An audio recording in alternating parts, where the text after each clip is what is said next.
Alors ça y est, nous sommes le 1er février 2024 et il y a eu une hausse d'électricité, une nouvelle hausse. On va voir un peu les augmentations en fonction des différentes offres. Donc la version de base, sans heure pleine, sans heure creuse, on passe de 22,76 centimes le kilowattheure à 25,16. Donc 2 centimes et 40. 2,40 centimes, on va dire ça comme ça plutôt. L'abonnement augmente aussi, hein, à noter. Bon, il augmente pas beaucoup, mais il augmente quand même. Donc 25 centimes le kilowattheure, ça commence à piquer un petit peu quand même, hein. On va pas se mentir. Donc le reste augmente aussi de 2,40 centimes, hein, logique. Du coup, en heure pleine, heure creuse, l'heure pleine passe à 27 centimes, pile poil. L'heure creuse passe à 20,6 centimes au lieu de 18,2. Donc l'heure creuse passe aussi à plus de 20 centimes au final. C'est terrible. Alors tempo, les jours bleus passent de 13,6 centimes à 16,09. Les jours, ça c'est pour les jours bleus creuses, pleine, pardon. Les jours bleus creuses passent de 10,50 centimes à 12,96. Les jours blancs pleins, 16,54 à 18,94.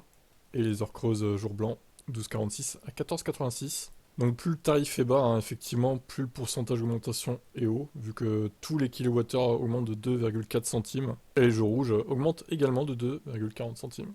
L'abonnement en 6 kVA reste disponible, et il augmente un peu de 1%. Voilà, vous avez toutes les infos là. Bon, après, voilà, ça reste encore valable d'avoir une voiture électrique, hein. Clairement, malgré les augmentations, il faudrait vraiment que le tarif au kilowattheure augmente en x2, je pense, minimum, pour que pour qu'on commence à se poser des questions par rapport aux voitures électriques chez nous. Il faudrait que ce soit à 55 ou 60 centimes le kilowattheure pour qu'on se dise, bon, là, ça commence à craindre un peu, quoi. Et encore, ça concerne ceux qui n'ont pas de panneaux solaires chez eux, mais bon, quand on a des panneaux, normalement, on est moins concerné par cette augmentation d'électricité. Donc c'est pour ça, hein, si vous pouvez opter pour des panneaux solaires dans votre jardin ou sur votre toit, faites-le parce que franchement, dans les années à venir, je pense que ça va encore augmenter. Je vois bien en 2025 un kilowattheure à 30 centimes dans le contrat heure pleine, heure creuse, là, pour les heures pleines, hein. 30 centimes, à mon avis, où on va s'en rapprocher en tout cas. Qu'en pensez-vous de toutes ces augmentations? Bye bye.